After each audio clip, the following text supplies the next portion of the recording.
Britain Iran की जंग में अमेरिका के साथ भी है और उसके खिलाफ भी है।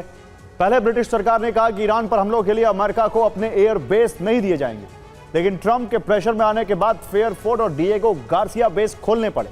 ब्रिटेन इस समस्या से जूझ रहा है कि वो युद्ध में अमेरिकी समर्थक नहीं दिखना चाहता है। उधर ब्रिटेन में ऊर्जा संकट का विस्तार होता जा रहा है।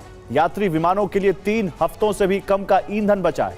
गुस्से में ब्रिटिश वित्त मंत्री ने ट्रंप के फैसले को मूर्खतापूर्ण कहा है। तो ट्रंप ने भी ब्रिटेन की चुटकी लेते हुए कहा कि उसके पास तेल है लेकिन नीति नहीं। शुरुआत में स्टारमर सरकार ने कहा कि अमेरिका को अपने एयरबेस नहीं दिए जाएंगे, लेकिन कुछ ही दिन बाद डिएगो गार्सिया और फेयरफोर्ट बेस अमेरिकी विमानों के लिए खोले गए। अमेरिकी विमानों की मरम्मत और रखरखाव का काम भी ब्रिटिश बेस पर हुआ। इसके बाद ब्रिटिश सरकार ने ईरानी मिसाइलें गिराने के लिए वायु सेना भेजी। तुर्की, जॉर्डन, कतर, इराक के एयर स्पेस में उसके जेट्स ने ईरानी मिसाइलें इंटरसेप्ट की। ट्रंप ने नेवल ब्लॉकेड में मदद मांगी तो ब्रिटेन ने इनकार कर दिया।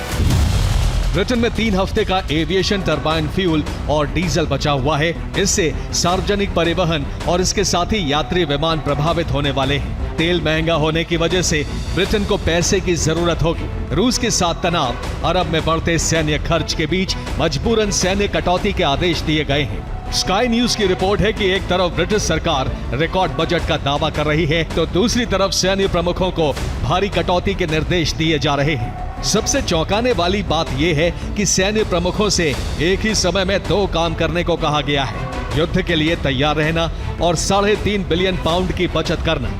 रक्षा विशेषज्ञों का मानना है कि इसी साल के भीतर इतनी बड़ी बचत का मतलब है कि कई महत्वपूर्ण ट्रेनिंग प्रोग्राम, हथियार खरीद या रखरखाव को रोकना पड़ेगा। 1969 में एबरडीन में तेल के विशाल भंडार मिले। 1970 में फोर्टीज फील्ड की खोज हुई जो नॉर्थ सी का पहला बड़ा तेल क्षेत्र था। 1970 और 80 के दशक में दुनिया भर के इंजीनियर एबरडीन में काम करने पहुंचे। एबरडीन का डाइस हवाई अड्डा दुनिया के सबसे व्यस्त हेलीपोर्ट्स में शुमार हो गया।